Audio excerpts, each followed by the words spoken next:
ಇನ್ನು ರಾಜ್ಯ ಕಾಂಗ್ರೆಸ್ನಲ್ಲಾಗ್ತಾ ಇರುವಂತಹ ಈ ಬೆಳವಣಿಗೆ ಬಿಜೆಪಿಗೆ ಭರಪೂರ ಆಹಾರವನ್ನ ನೀಡ್ತಾ ಇದೆ. ಸುರ್ಜೇವಾಲಾ 3 ದಿನಗಳಿಂದ ಇಲ್ಲೇ ಬೀಡ್ಬಿಟ್ಟಿದ್ದಾರೆ. ಸಿದ್ದರಾಮಯ್ಯ ಅವರನ್ನ ಕೆಳಕ್ಕಿಳಿಸೋಕೆ ಭೂಮಿಕೆ ಹಾಕ್ತಿದ್ದಾರೆ ಅಂತ ಹೇಳಿ ಬಿಜೆಪಿ ರಾಜ್ಯಾಧ್ಯಕ್ಷ ಬಿವೈ ವಿಜಯೇಂದ್ರ ಪ್ರತಿಕ್ರಿಯಿಸಿದ್ದಾರೆ.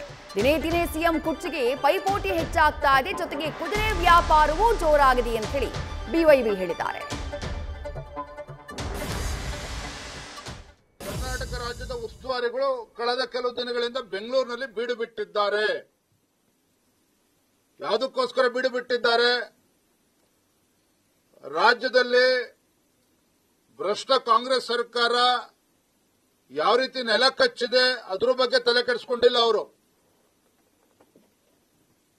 ರಾಜ್ಯದ ಮುಖ್ಯಮಂತ್ರಿಗಳು ಸಿದ್ದರಾಮಯ್ಯನವರ ರಾಜೀನಾಮೆನ ತೆಗೆದುಕೊಳ್ಳೋದಕ್ಕೆ ಒಂದು ಭೂಮಿಕೆಯನ್ನು ಸಿದ್ಧಪಡಿಸೋದಕ್ಕೆ ಸುರ್ಜೇವಾಲಾ ಅವರು ಕರ್ನಾಟಕ ರಾಜ್ಯಕ್ಕೆ ಬಂದಿದ್ದಾರೆ. ಸುರ್ಜೇವಾಲಾ ಅವರು ಶಾಸಕರ ಅಭಿಪ್ರಾಯವನ್ನು ಪಡೆದುಕೊಂಡು ಮುಖ್ಯಮಂತ್ರಿ ಗಾದಿಯಿಂದ ಸಿದ್ದರಾಮಯ್ಯನವರು ಹೇಗೆ ಇಳಿಸಬೇಕು ಅದಕ್ಕೆ ಭೂಮಿಕೆಯನ್ನು ಸಜ್ಜು ಮಾಡೋದಕ್ಕೋಸ್ಕರ ಅವ್ರು ಬಂದಿಲ್ಲಿ ಕುಳಿತಿದ್ದಾರೆ. ಇದರ ಜೊತೆಗೆ ಮುಖ್ಯಮಂತ್ರಿ ಗಾದಿಗೆ ಇವತ್ತು ಪೈಪೋಟಿ ಪ್ರಾರಂಭ ಹೆಚ್ಚಾಗಿದೆ. ಮುಖ್ಯಮಂತ್ರಿ ಕುರ್ಚಿಗೆ ಪೈಪೋಟಿ ದಿನೇ ದಿನೇ ಹೆಚ್ಚಾಗ್ತಾ ಇರ್ತಕ್ಕಂಥ ಪರಿಣಾಮ